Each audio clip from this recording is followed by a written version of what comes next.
Okay, have you heard of the satirical website The Babylon Bee?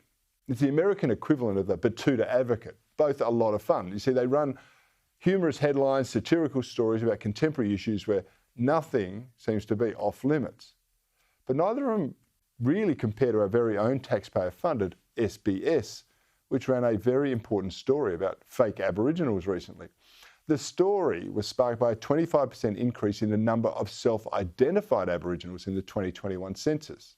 It's a phenomenon known as race shifting for a bunch of people who, quote, are now box-ticking Indigenous as their identity in the census, at workplaces, within cultural institutions and in educational settings.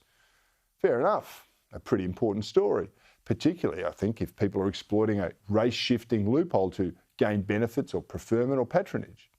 Goodness knows, I reckon there are probably more than a few of those in public life already. Of course, we can't challenge their claims of heritage because that would be racist. So I suspect we've got a few Elizabeth Warren equivalents in our midst. You may recall, she's the US Democratic senator who claimed to be Native American, and she gained all kinds of career benefits from education to employment along the way.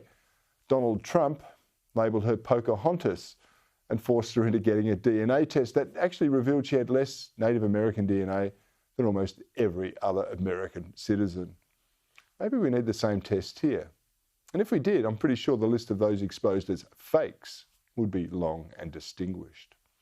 In any event, in doing the story on fake Aboriginals, the team at SBS, this is where it gets farcical, went off to Dark Emu author Bruce Pascoe for comment.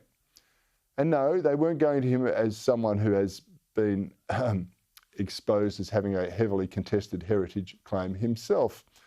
No, they went to him as an Aboriginal man who was decrying the fake Aboriginal movement.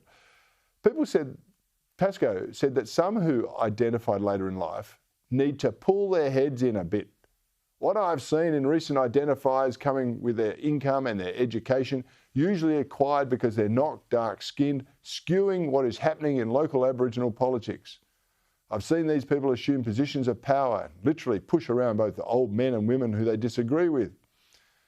Well, Sky News' own Andrew Bolt has documented Pascoe's amazing transformation to Aboriginality, detailing his desperate search for an Aboriginal great-grandmother to support his writings.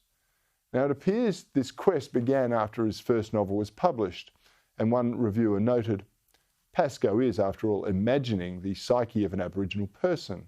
It is not possible for him to convey all that the concept of my people would mean to, say, Colin Johnson, whom I should point out was later exposed as non-Aboriginal himself. He writes as a humane, informed liberal, but as a white man as well. Must have hurt, because the genealogical research actually shows Pascoe, despite his claims, that his great-grandmothers were a UK resident, Mrs. Smith, and a Sarah Matthew, who was born in the UK. And in 2012, he admitted this was the case, but he still went on to claim membership of multiple Aboriginal tribes.